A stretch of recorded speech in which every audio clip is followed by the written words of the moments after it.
আসসালামু আলাইকুম, welcome to my channel learn with Farzana. আজকে আমরা নতুন আরও একটি টপিক নিয়ে আলোচনা করব, তা হলো কেভিএল। এই কেভিএলটা আমাদের কিন্তু অনেক ইম্পর্ট্যান্ট। তোমরা কি কখনো চিন্তা করে দেখেছ যে আমাদের সার্কিটে যে ভোল্টেজটা থাকে তা আসলে কোথায় যায়, বা ভোল্টেজ ড্রপ কিভাবে হয়, ভোল্টেজ গেইন কিভাবে হয়, এটি কিন্তু আমরা কেভিএল এর মাধ্যমে জানতে পারি। তাহলে চলো শুরু করা যাক। এখানে দেখো যে কেভিএল কি, প্রথমে আমরা তা জেনে নিই। কেভিএল হলো কারশফস ভোল্টেজ ল। এর স্টেটমেন্টটা যদি আমরা দেখি তাহলে দেখো, in any closed loop of an electrical circuit the algebraic some of all voltages is equal to 0। তার মানে একটা ক্লোজড লুপের, এখানে আমি কি বলতে পারি যে এই দেখো একটা ইলেকট্রিক্যাল সার্কিট আছে, তার একটা ক্লোজড লুপের মধ্যে এখানে কি algebraic some of all voltages, যে ভোল্টেজগুলো আছে তার অ্যালজেব্রিক সাম হবে কি 0। তাহলে এটি কিন্তু আমরা এই কেভিএল এর যে স্টেটমেন্ট তা থেকেই বুঝতে পারি যে ক্লোজড একটা লুপের মধ্যে আমাদের যে ভোল্টেজগুলো আছে তার অ্যালজেব্রিক সাম করবে। অ্যালজেব্রিক সাম কি, তা কিন্তু আমাদের প্লাস এবং মাইনাস দুইটি কিন্তু ইনক্লুড থাকে। তাহলে দেখো আমরা কি বলতে পারি যে এখানে টোটাল ভোল্টেজ রাইজ বা গেইন, রাইজও বলতে পারো তোমরা, গেইনও বলতে পারো, equal to total voltage drop. ঠিক আছে, আর ম্যাথমেটিক্যালি যদি আমরা এই জিনিসটা বলি তাহলে কি, যে summation of V equal to কী হবে 0। এবার দেখো এরপরে যদি আমরা দেখি যে একটা সার্কিটের মাধ্যমে আমরা কিভাবে কেভিএলটা নির্ণয় করতে পারি, তাহলে দেখো এখানে একটা সার্কিট দেওয়া আছে, যার এই দেখো এখানে একটা ভোল্টেজ সোর্স, আর এখানে একটা রেজিস্টর, এখানে আরও একটি রেজিস্টর, এখানে আরও একটি রেজিস্টর, টোটাল 3টা রেজিস্টর দেওয়া আছে। এবার ফাইন্ড আই বের করতে বলেছে। এখানে দেখো আমাদের কি কারেন্টে একটা ডিরেকশন দেওয়া আছে, তাই না? তাহলে আমাদের কিন্তু একটা কথা খুব ভালো করে খেয়াল রাখতে হবে যে আমরা যে একটা লুপ ধরে নেব, এখানে কিন্তু আমরা বলেছি যে একটা ক্লোজড একটা লুপ আছে, তাই না? তাহলে আমি ধরে নিয়েছি যে এই লুপটা এই দিক থেকে আছে, এই দিক থেকে এসে এই বরাবর এসে এই দিকে আছে, তার মানে এই দিক থেকে ঘুরছে, ক্লকওয়াইজ ঘুরছে। তাহলে সেক্ষেত্রে আমরা কি দেখব যে এই লুপ যেদিকে ঘুরছে এই কারেন্টের মানও যদি ওই দিকে একই বরাবর থাকে, যে এই দিক থেকেই দেখো আসছে, তাহলে কিন্তু আমরা রেজিস্টরের যে প্রান্ত দিয়ে এখানে কি হচ্ছে কারেন্ট ঢুকছে, আমরা কি জানি যে রেজিস্টরের যে প্রান্ত দিয়ে কারেন্ট যায় সেটা পজিটিভ, আর তার বিপরীত প্রান্তটা কি নেগেটিভ। এই দেখো রেজিস্টরের এই প্রান্ত দিয়ে কারেন্ট ঢুকছে, এই প্রান্ত দিয়ে বের হচ্ছে, তাহলে যে প্রান্ত দিয়ে বের হচ্ছে তা হচ্ছে আমরা নেগেটিভ, আর যে প্রান্ত দিয়ে এই যে কারেন্টটা আমাদের ঢুকছে তা পজিটিভ এবং তার পরের প্রান্ত নেগেটিভ। তাহলে এভাবে কিন্তু আমরা এটা মাথায় রাখতে পারি। আর আমরা জানি কি ভোল্টেজ ড্রপ কখন আমরা বলবো, যখন দেখব যে এই লুপ যেদিকে আছে আমার কারেন্টও যদি সেই একই দিকে যায়, তাহলে সেখানে আমাদের কি হবে, ভোল্টেজ ড্রপ হবে। আর ভোল্টেজ ড্রপ হলে আমরা তাকে মাইনাস চিহ্ন দিয়ে লিখব। এই কথাটি তোমাদের কিন্তু খুব ভালো করে মনে রাখতে হবে যে ভোল্টেজ ড্রপ হবে যখন আমাদের এই লুপ যেদিকে আছে এই কারেন্টটাও ওই দিকে আছে, তাহলে সেই ক্ষেত্রে এই রেজিস্টরের এইখানে আমাদের কি ভোল্টেজ ড্রপ হবে, তার মানে এর আগে আমরা মাইনাস চিহ্ন দেব। আর এই যে ভোল্টেজ সোর্স, এর ক্ষেত্রে আমরা ভোল্টেজ ড্রপটা কিভাবে হিসাব করি, যে দেখো আমি যদি এই পয়েন্ট থেকে যাত্রা শুরু করি, তাহলে আমরা কি মাইনাস থেকে প্লাসের দিকে যাচ্ছি, তাই না?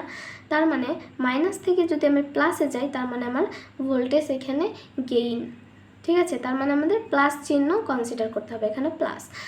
আর যদি মাইনাস থেকে প্লাসে আসি তাহলে কিন্তু তখন কি হবে বলো, মাইনাস। এখানে মাইনাস থেকে প্লাসে গেলে তখন কি হয়, প্লাস, আর যদি মাইনাস থেকে প্লাসে আসি তখন কিন্তু কি হবে, মাইনাস। তাহলে এই জিনিসটা কিন্তু আমাদের অবশ্যই মাথায় রাখতে হবে যে প্লাস থেকে মাইনাসে আসলে মাইনাস, মাইনাস থেকে প্লাসে গেলে এখানে কি প্লাস দেব, কারণ মাইনাস থেকে প্লাসে গেলে তখনই আমাদের কি হয়, যে ভোল্টেজটা কি হয় বলতো, গেইন হয়। তাহলে এখন দেখো যে অ্যাপ্লাইং কেভিএল উই গেট, আমরা কি জানি যে এখানে voltage gain equal to voltage drop, তার মানে এই ইকুয়াল টু ভোল্টেজ ড্রপ যদি পাশে আনি তার মানে কি voltage gain minus voltage drop equal to কি হচ্ছে 0। তার মানে দেখো এখানে ভোল্টেজ গেইন আমরা একে ধরেছি ভোল্টেজ গেইন, তার মানে পজিটিভ দিয়ে 50 লিখব। তারপরে এখানে দেখো এই কারেন্টের ডিরেকশন এইদিকে, আমাদের লুপ ওইদিকে, তার মানে এখানে ভোল্টেজ ড্রপ হচ্ছে, তার মানে আমরা মাইনাস দিব, minus I into 5। I into 5 কেন? কারণ ভি এর মান, ভি ইকুয়াল টু কী জানি আমরা, আই আর এই রেজিস্টার আর, এখানেও সেম আই আর, এখানেও সেম আই আর। তাও ভ্যালুটা আমরা বসিয়ে দিয়েছি। এবার আমরা এখান থেকে ক্যালকুলেশন করে আয়ের মানটা পেয়ে যাব। এবার আয়ের মানটা দেখো আমরা কি লিখেছি, যে অ্যাম্পিয়ার। আমাদের খেয়াল রাখতে হবে যে এই সার্কিটে যদি আমাদের ওহম দিয়ে দেয় তাহলে আমাদের এখানে কারেন্টের ভ্যালুটা আসবে অ্যাম্পিয়ারে, আর যদি কিলো ওহম দিয়ে দেয় তাহলে আসবে কি মিলি অ্যাম্পিয়ারে। তাহলে তোমরা কিন্তু ঠিক একইভাবে এই ম্যাথটা কিন্তু সলভ করে নিতে পারবে। এবার দেখো আমরা যদি আরেকটি সার্কিট দেখি তাহলে সেই ক্ষেত্রে আমরা কি দেখতে পারি, যে এই যে এখান থেকে যদি আমরা ভোল্টেজটা শুরু করি, এই দিক থেকে যদি আমরা কি করি লুপ ঘুরাই, তাহলে এখানে দেখো কোনো ডিরেকশন নেই, কিন্তু আমরা ধরে নিলাম যে এর ডিরেকশনটা আসলে এই দিকে। এটা আমরা ধরে নিয়েছি, তোমরা যে কোনো একদিকে নিয়ে কিন্তু এটা ক্যালকুলেশন করতে পারো, এই অপর দিকে নিয়ে ক্যালকুলেশন করতে পারো, সেম ভ্যালু আসবে। এবার দেখো এখানে কি হবে, যে আমরা জানি যে এটা হচ্ছে ব্যাটারির যে আমাদের বড় দাগটা সেটা পজিটিভ, ছোট দাগটা এটা নেগেটিভ। আর আমরা বলেছি যে কারেন্ট যে দিক দিয়ে ঢুকবে সেটা আমরা কী দেবো পজিটিভ, আর বের হবে যে দিক দিয়ে সেটা নেগেটিভ। এপাশে বড় দাগটা পজিটিভ, ছোট দাগটা নেগেটিভ।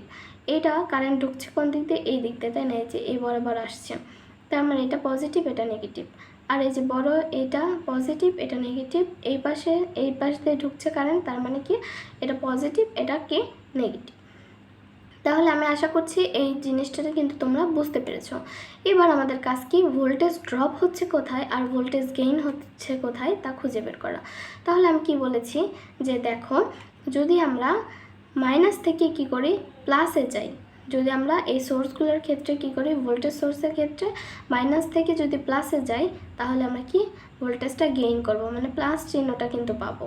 ঠিক আছে, তার মানে আমরা যদি এখান থেকে ঘোরা শুরু করি তার মানে মাইনাস থেকে প্লাসে যাচ্ছি, তার মানে এখানে কি দেবো প্লাস সাইন, এটা গেইন হয়েছে। এবার দেখো যে আমাদের কারেন্ট যেদিকে আমাদের লুপও কিন্তু সেই একই দিকে আছে, তার মানে এই রেজিস্টারের এখানে আমাদের ভোল্টেজটা ড্রপ হচ্ছে, তার মানে আমরা এখানে কি দেবো মাইনাস। এবার এখানে দেখো যে প্লাস থেকে কি যাচ্ছি মাইনাসে, তাহলে প্লাস থেকে যদি মাইনাসে যাই সেক্ষেত্রে কি হয় ভোল্টেজটা কি হয় ড্রপ হয়, কারণ প্লাস থেকে মাইনাসে যাচ্ছি, তাহলে এই মাইনাস সাইনটা আমাদের কি নিতে হবে। এবার এক্ষেত্রেও আমাদের তাই দেখতে হবে যে এখানে প্লাস থেকে আমরা কিসে যাচ্ছি মাইনাসে, মানে এই যে এই দিক থেকে আমরা কি কারেন্ট ঘুরছে, তার মানে আমাদের কি এখানেও কি আমাদের ভোল্টেজটা ড্রপ হচ্ছে, তার মানে মাইনাস।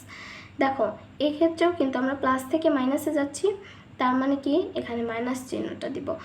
আর যেহেতু কারেন্টের ডিরেকশন আর আমার এই যে লুপের ডিরেকশন একই দিকে, তার মানে এই রেজিস্টারের সবগুলোতেই কিন্তু আমাদের ভোল্টেজ ড্রপ হয়েছে। আশা করছি তোমরা এই কনসেপ্টটা কিন্তু ভালো করে বুঝতে পেরেছো।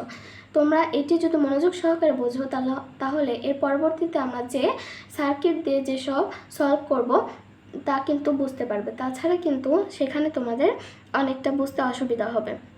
আমি তোমাদের আবারও বলছি যে দেখো যখন আমরা ভোল্টেজ সোর্সের ক্ষেত্রে যখন নেগেটিভ থেকে পজিটিভে যাব তখন আমাদের ভোল্টেজ গেইন হবে, তার মানে প্লাস সাইন দেব, আর পজিটিভ থেকে নেগেটিভে গেলে মাইনাস দেব।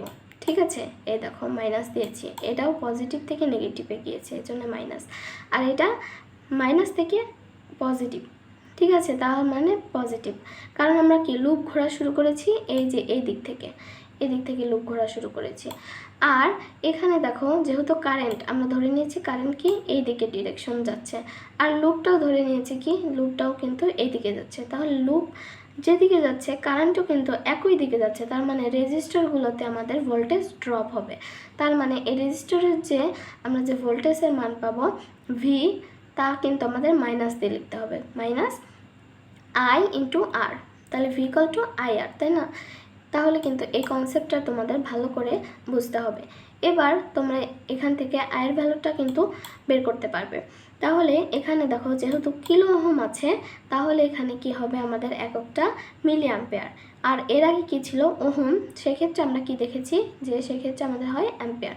আর আমরা ইচ্ছে করলে এখানে মিলি অ্যাম্পেয়ার থেকে অ্যাম্পেয়ারও করতে পারি। তার মানে এটা আমাদের কিন্তু সেই ভ্যালু। এবার দেখো এখানে কিন্তু আমাদের মাইনাস এসেছে, তাই না, মাইনাস সাইন এসেছে। তাহলে মাইনাস চিহ্ন দেখে কিন্তু আমাদের ভয় পেলে চলবে না। আসলে দেখো এখানে কিন্তু কোনো ডিরেকশন দেওয়া ছিল না, কিন্তু আমরা কি একটা ডিরেকশন ধরে নিয়েছি। তোমরাও কিন্তু এভাবে ধরে সলভ করবে। আর এই সলভ করার পর আমরা দেখলাম যে ডিরেকশনটা আসলে কি হবে এই দিকে, কারণ কি মাইনাস চিহ্ন চলে এসেছে। আমরা যদি এই দিকে ধরে ডিরেকশনটা যদি আমরা সলভ করতাম, তাহলে কিন্তু আমাদের মাইনাস সাইনটা আসতো না। তোমরা কিন্তু এবার বাসায় এইচডাব্লিউ আকারে সাইনটা তোমরা এই দিকে ধরবে, এদিকে কাউন্ট করে নিয়ে এবার কিন্তু সলভ করবে। তাহলে কিন্তু তোমরা দেখবে যে এখান থেকে আর মাইনাস চিহ্নটা আসছে না, কারণ কারেন্ট তখন এই দিকে যাবে। তাহলে কারেন্ট যখন এই দিকে যাবে তখন এটা কি হবে নেগেটিভ, এটা হবে কি পজিটিভ, এটাও নেগেটিভ, এটা পজিটিভ, এটা নেগেটিভ, এটা পজিটিভ, মানে টোটালি চেঞ্জ হয়ে যাবে। কিন্তু এই ভ্যালুটা আমাদের সেমই আসবে, কিন্তু এখানে পজিটিভ ভ্যালু আসবে। আশা করছি তোমরা এই ম্যাথটা নিজেরা সলভ করতে পারবে। তাহলে তোমরা কিন্তু এটি সলভ করে দেখবে যে আসলেই তাই আসছে কি না। আর আজকে এই পর্যন্তই। আশা করছি আমার ভিডিওটি তোমাদের অনেক হেল্পফুল হয়েছে। আর আমার ভিডিওগুলো যদি তোমাদের ভালো লেগে থাকে, তাহলে অবশ্যই আমার চ্যানেলটি সাবস্ক্রাইব করবে এবং বেল আইকনটি অবশ্যই অন রাখবে, যাতে আমি ভিডিও দেওয়ার সাথে সাথে তোমরা পেয়ে যেতে পারো। তাহলে আজকে এই পর্যন্তই। আল্লাহ হাফেজ সবাইকে।